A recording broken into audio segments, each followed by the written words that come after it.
Hi there, Janice here. Welcome back to Busy and Life channel. Please don't forget to subscribe and click in the bell so that you won't miss out my next other video.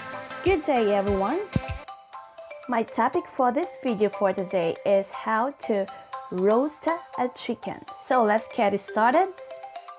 So here are the ingredients. We have the black pepper, rosemary, herbs, minced garlic and onions, lemon, of course, our main ingredients, the chicken, olive oil, minced parsley, and of course don't forget the salt. So we're going to prepare first in an oven dish a small amount of olive oil, some of the minced garlic and onions, a squeeze of lemon, salt, and then we're going to put on top of it the chicken. Then put all the rest of the ingredients like the onions, garlic, parsley, pepper, a squeeze of lemon.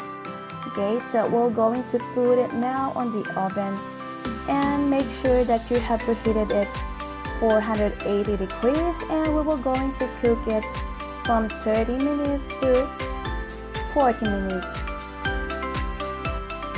So let us see now the outcome. Oh, here we go guys. So this is it. Our garlic herb roast chicken. This is really amazing, delicious chicken. I'm assured of that guys. You can try it by yourself please. And that is good to combine with your favorite side dish. And for me, my favorite strawberry, avocado, and cucumber. Always the best. Okay guys, so that's my video for today. I hope you like it, and please don't forget to subscribe on my channel. Thank you and God bless.